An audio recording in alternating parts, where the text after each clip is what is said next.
വിശാല മനസ്കനെ സോപ്പടിച്ച് പ്രമോഷൻ വാങ്ങിക്കാൻ ഇരുന്നിട്ടിപ്പോ കടിച്ചതും പോയി പിടിച്ചതും പോയി. പോയത് പോട്ടടാ. ഈ നാട്ടിൽ വേറെ കമ്പനി ഇല്ലേ? അങ്ങനെ തോറ്റു കൊടുക്കാനൊന്നും ഞാൻ തീരുമാനിച്ചിട്ടില്ല. പലചരക്ക് കടയിൽ 500 രൂപ, പാലിന്റെ കാശ്, 2 മാസത്തെ വാടക, ഇനി വല്ല ജോലിയും തരപ്പെടുന്നത് വരെ വായു ഭക്ഷണം. ഭക്ഷണം ഭക്ഷണം ഈ ഒറ്റ ചിന്തയുള്ളൂ. എന്നാ നമുക്ക് ശ്രീലങ്ക കരാറിനെ പറ്റിയും സൗദി അറേബ്യയിലെ കൂട്ടക്കൊലയെ പറ്റി സംസാരിക്കാം. എന്താ ഇട മുന്നോട്ട് നീങ്ങാനുള്ള അടുത്ത മാർഗം എന്തെന്ന് കണ്ടുപിടിക്കേ. ഭക്ഷണം.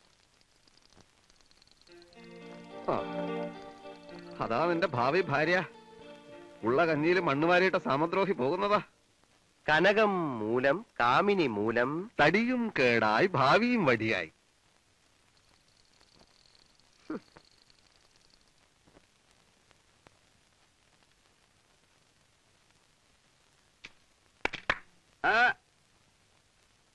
ഞാൻ ഓഫീസിൽ പോയിരുന്നു.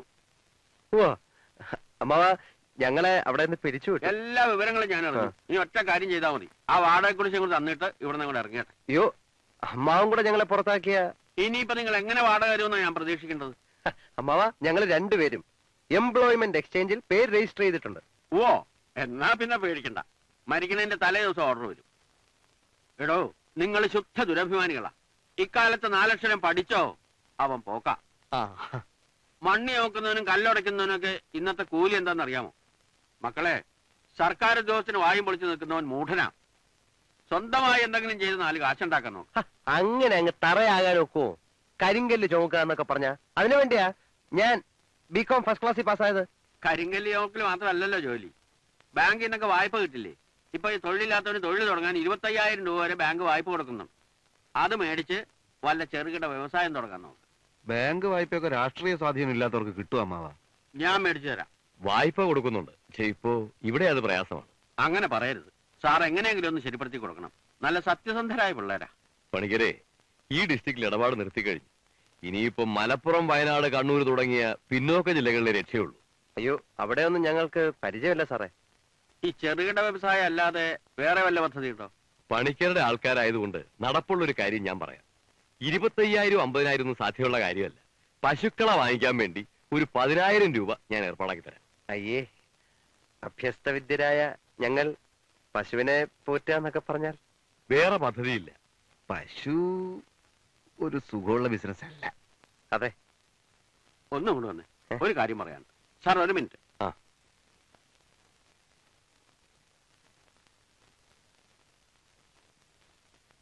എന്ത് ഭോഷന്മാരാടോ നിങ്ങൾ? വല്ല വിഷയം നിങ്ങളൊന്ന് രക്ഷപ്പെടുത്താന്ന് വെച്ചാൽ സമ്മതിക്കില്ല അല്ലേ? പശുവിന് എന്താ കുഴപ്പം? ഒരു പശുവിന്റെ പാല് വിറ്റ് കച്ചവടം തുടങ്ങിയവനാ ഞാൻ. ഇപ്പൊ എന്റെ തൊഴുത്തിലൊന്ന് വന്ന് നോക്ക്. ഘടാഘടിയന്മാരായ 50 പശുക്കളിൽ നിന്ന് വിലസുന്നു. മാർക്കറ്റിൽ 5 മുറി കടവണതു, 3-4 വീട് കെട്ടി. ഇതെല്ലാം ആ മിണ്ടാപ്രാണികളുടെ പാല് വിറ്റ കാശുകൊണ്ടാ നിങ്ങൾ താമസിക്കുന്ന വീട് ഉൾപ്പെടെ. അറിയാമോ? അറിയില്ല. എന്നാ അറിയണം. 10,000 എങ്കിൽ 10,000 മേടിച്ചെടുക്കാൻ നോക്ക്. ദിവസേന 25 ലിറ്റർ പാല് കറക്കണ നല്ല 1-ാം തരം 2 ആസ്ട്രേലിയൻ പശുക്കളെ ഞാൻ നിങ്ങൾക്ക് തരാം. ദിവസം എന്ത് ലാഭം വരും? മുഴുവൻ ലാഭം തന്നെയാ. തിരി തേങ്ങാ പിണ്ണാക്ക്, തിരി പരത്തിക്കുരു, തിരി തവിട്, ഇത്രയും കൊടുത്താ പിന്നെ പാല് ശറവറാന്നും പറഞ്ഞ് ഒഴുകുകയായി. ലാഭം കിട്ടുന്ന ഏർപ്പാടാണെങ്കിൽ പശുവോ എരുമയോ എന്നൊന്നും നോക്കേണ്ട കാര്യമില്ല. ഈ 10,000-ന് എത്ര പശുക്കളെ കിട്ടും? 25 ലിറ്റർ വീതം കറവുള്ളതല്ലേ? 2 എണ്ണത്തിന് ഞാൻ തരാം. ദിവസേന 50 രൂപ വെച്ച് ബാങ്കിലടക്കാൻ പറ്റുമോ? എന്താ പറ്റാത്ത? നമ്മൾ കാലത്തും വൈകുന്നേരം കൂടെ കറന്നാൽ പണിക്കരമ്മാവൻ പറഞ്ഞത് പോട്ട് ഒരു 30 ലിറ്റർ പാല് കിട്ടും. 1 ലിറ്ററിന് 5 രൂപ. അപ്പൊ 30 ലിറ്ററിന് 150 രൂപ. ബാങ്കിൽ അടയ്ക്കേണ്ടത് 50 രൂപ. പിന്നെ പരുത്തിക്കുരുവും പിണ്ണാക്കെല്ലാം കൂടെ 20 രൂപ. കറവക്കാരന് 10 രൂപ. അപ്പൊ 50, 20, 10, 80 രൂപ. ബാക്കി എത്ര ഉണ്ട്? 70. ലാഭമാണോ? അപ്പൊ മാസത്തിൽ 2,100 രൂപ മിച്ചം.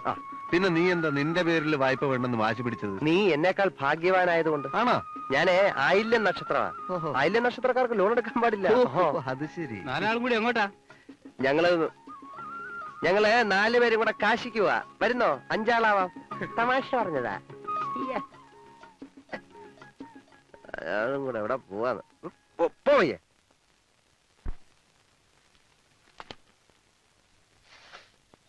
ചാത്തേട്ടൻ, ഞങ്ങളുടെ പ്രശ്നങ്ങളൊക്കെ തീർന്നു.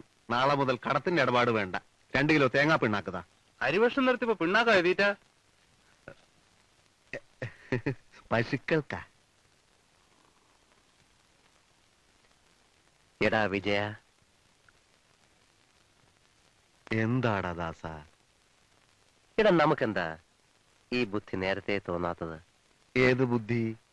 അല്ല, കണ്ടവന്റെ ഇടിയും തൊഴിയും വാങ്ങി നക്കാപ്പിച്ച ശമ്പളത്തിന് ജോലി ചെയ്യുന്നതിന് പകരം ഇതുപോലെ സ്വയം ബിസിനസ് ചെയ്യാനുള്ള ബുദ്ധി. ദാസ, ഓരോന്നിനും അതിൻ്റെതായ സമയമുണ്ട് മോനെ. നമ്മുടെ ചെലവ് കഴിച്ചുള്ള മുഴുവൻ കാശും മാറ്റിവെക്കണം. ഇപ്പൊ 2 പശുക്കളല്ലേ? അതെ. അത് 4ആയി, 10ആയി, 50ആയി, 100ആയി, 1000ആയി. നമുക്ക് നല്ല ഒരു വീട് കെട്ടണം, ഒരു കാറ് വാങ്ങണം, ഒരു ഫ്രിഡ്ജ്, AC, VCR, TV. നമുക്കങ്ങ് സുഖിക്കണം. അവറ്റകളുടെ കരച്ചിലേക്കാൻ തന്നെ എന്തൊരു സുഖം, എന്തൊരു സംഗീതാത്മകം. ഐശ്വര്യത്തിന്റെ സൈറം മുഴങ്ങുന്നത് പോലെ ഉണ്ടല്ലേ? ഈശ്വര രക്ഷിക്കണേ.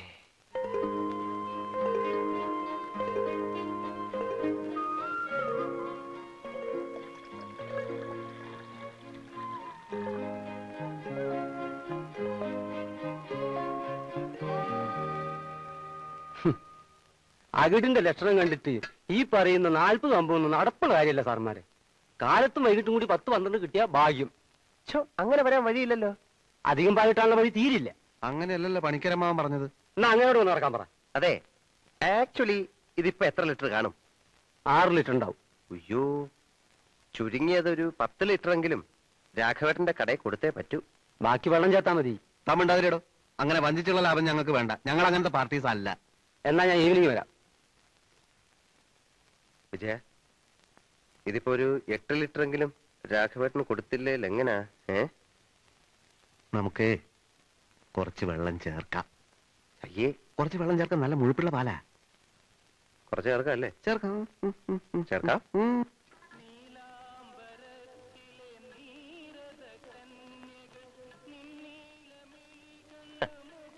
ആദ്യത്തെ കറവയായതുകൊണ്ട് പാലിത്തിരി കുറവാ രാഘവേട്ട. 8 ലിറ്ററേ ഉള്ളൂ. പക്ഷെ ശുദ്ധമായ പശുവിന്റെ പാലായതുകൊണ്ട് 10ന്റെ ഗുണം ചെയ്യും. ഒരു കച്ചവടം എന്ന് വെച്ചാ വാക്ക് പറഞ്ഞാ വാക്കായിരിക്കണം. ഇന്ന് ഒരു ദിവസത്തേക്ക്, പിന്നെ നിർബന്ധമാണെങ്കിൽ ഞാൻ ഉച്ചയ്ക്ക് 2 ലിറ്റർ കറന്നു തരാം. തരണം. വേറെ പാല് ഞാൻ നിർത്തിയിരിക്കുക നിങ്ങൾക്ക് വേണ്ടി. കുഴപ്പമില്ല. അപ്പൊ ഒരു 40 രൂപ ഇങ്ങനെ. പശുക്കൾക്ക് നല്ല ഫുഡ് വാങ്ങിച്ചു കൊടുക്കണ്ടേ, നല്ല പോഷകാഹാരം.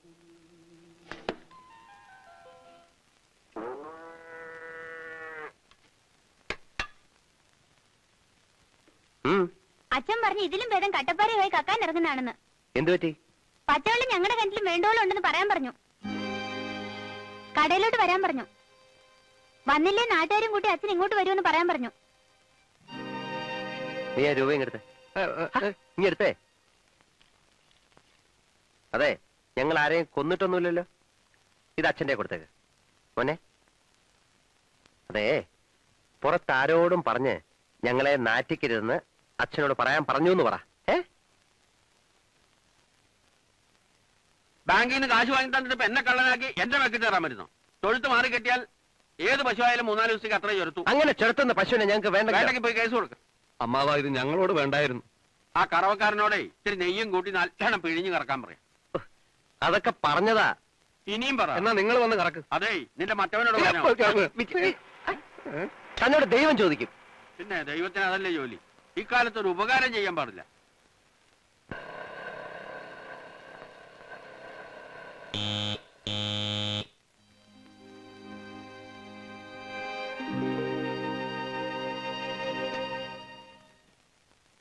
ആരാ വിജയൻ? ബാങ്ക് മാനേജർ ചെല്ലാൻ പറഞ്ഞു. തവണ മുടക്കിയ പശുക്കളെ ജപ്തി. ഓ, ബാങ്കിൽ നിന്നാണ്. ഞങ്ങള് നാളെ വന്ന് അടച്ചോളാം. ഡെയിലി അടയ്ക്കാവുന്നല്ലേ വ്യവസ്ഥ? ആ വ്യവസ്ഥക്കനുസരിച്ച് പാല് കിട്ടുന്നില്ല. അത് ഞങ്ങൾക്ക് അറിയണ്ട. ഈ ജപ്തി ചെയ്ത് കളയും എന്ന് പറഞ്ഞ് വിരട്ടുവന്നായിരുന്നു. ഈ പശു വ്യവസായത്തിൽ തൊഴുത്ത് കെട്ടാൻ ഇൻവെസ്റ്റ് ചെയ്തിരിക്കുന്നത് നമ്മളാണ്. ഒരു കൂട്ടു വ്യവസായമാകുമ്പോ നഷ്ടം വന്നാൽ 2 പാർട്ടീസും സഹിക്കണം. ബാങ്കിനെ വെട്ടിക്കാനാണോ ഉദ്ദേശം? ഉദ്ദേശമല്ല, പരിസ്ഥിതി. കുഴപ്പമില്ല, ഞങ്ങൾ നിയമ നടപടിയിലേക്ക് നീങ്ങാം. എന്നാ പിന്നെ അങ്ങനെ ആവട്ടെ.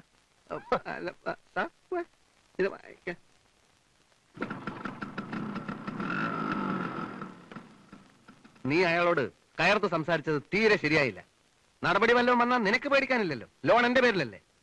എന്നെ ജയിലിൽ കയറ്റാനുള്ള ആഗ്രഹം നിനക്ക്. എടാ, ഒരു യഥാർത്ഥ സുഹൃത്തിനെ അവിശ്വസിക്കുന്നവൻ, അതായത് നീ, ഒരു കാലത്തും ഗുണം പിടിക്കില്ല. പാലിന്റെ അളവ് അന്നു പുറകോട്ടാ. എന്റെ കറവിന്റെ തരാറാണെങ്കിൽ വേറെ ആളെ നോക്കിക്കും. എന്റെ കൂടി എന്നിട്ട് എത്ര ലിറ്റർ ഉണ്ടാവും? 4 ഉണ്ടാവും. 4? പിഴിഞ്ഞ് പിഴിഞ്ഞ് ഒടുവിൽ പശുവിന്റെ പോലെ ചോര വരാൻ തുടങ്ങി. ഞാൻ പോട്ടെ, എന്റെ കൂലിതാ.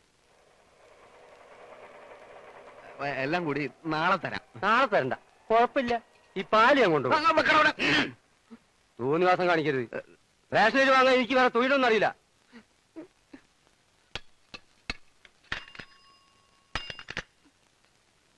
എല്ലാത്തിനും കാരണം നീയാ. അതെ.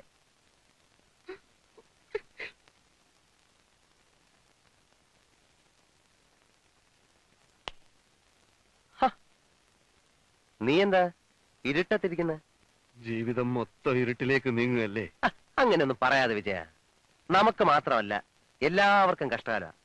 വരൾച്ച, അണക്കെട്ട് ചോർച്ച, ഔവർക്കെട്ട്, തമിഴ് പുലി, ആകെ കുഴപ്പാ.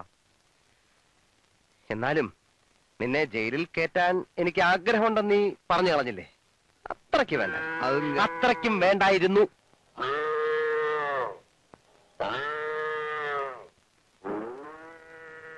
ജന്തുക്കള് ഇവറ്റകൾക്ക് രാത്രി ഉറക്കമില്ല. കൊലവിളി നടത്തുക, കൊലവിളി. എടാ, അതിന് പിണ്ണാക്കും വെള്ളവും ഒന്നും കൊടുക്കാഞ്ഞിട്ടാ. ഇച്ചിരി തേങ്ങാ പിണ്ണാക്ക് ബാക്കിയുണ്ടായിരുന്നത് ഞാനങ്ങ് തിന്നു. അത് ശരി. അതാ ഞാൻ നോക്കിയപ്പോ കാണാഞ്ഞത്.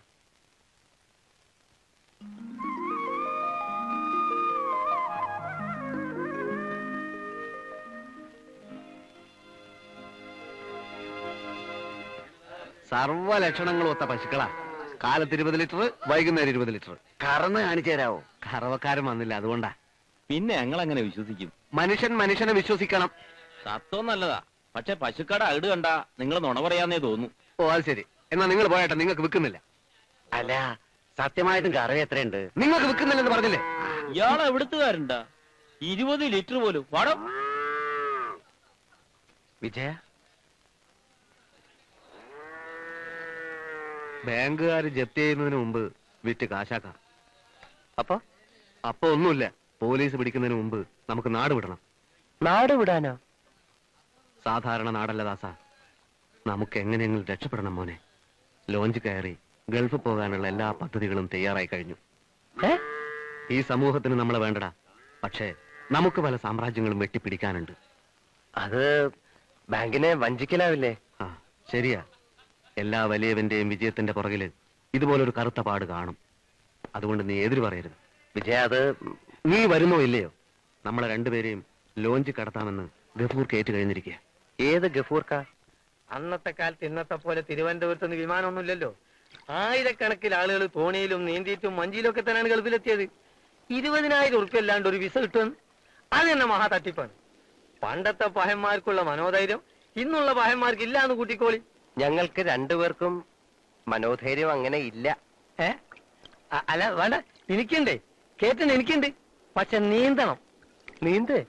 ആ, കടലിൽ നീന്തണം. അപ്പൊ ഈ ലോഞ്ച് കരയ്ക്കടിക്കില്ലേ? അടുക്കും, പക്ഷെ ഫുള്ളായിട്ട് അടുപ്പിക്കാൻ പറ്റുമല്ലോ. കാലിഫോർണിയയിലേക്ക് ചരക്ക് കയറ്റാൻ പോണ ഒരുവാണ്. എവിടേക്ക്? കാലിഫോർണിയയിലേക്ക്. നിങ്ങൾക്ക് രണ്ടാക്കും വേണ്ടി വേണമെങ്കിൽ നമ്മളത് ദുബായ് കടപ്പുറം വഴി തിരിച്ചുവിടാം. പിന്നെ കഷ്ടൊരു ഫർലോങ് നീന്തണം. അറബി പോലീസിന്റെ കണ്ണിൽപ്പെട്ടാൽ? അതിന് അറബി പോലീസിലെ മൂക്കിന്റെ അകത്തേക്കല്ലല്ലോ നിങ്ങൾ നീന്തി കയറുന്നത്. പോലീസും കില്ലീസും ഒന്നും ഇല്ലാത്ത ഒരുപാട് കടപ്പുറം ഗൾഫിലുണ്ട്. അത് ഗഫൂറിന് നല്ലപോലെ അറിയാം. നിങ്ങൾ ഒരൊറ്റ കാര്യം ചെയ്താൽ മതി. 2 അറബിന്റെ ഡ്രസ്സ് കരുതണം.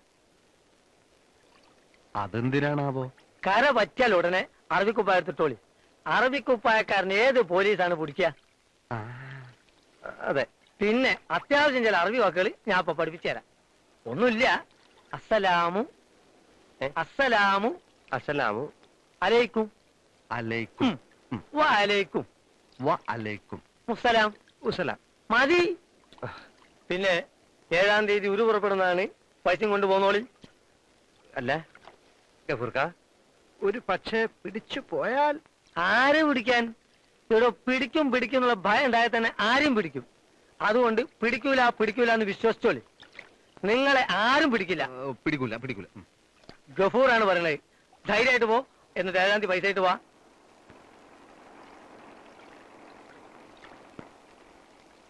പ്രശ്നമില്ല.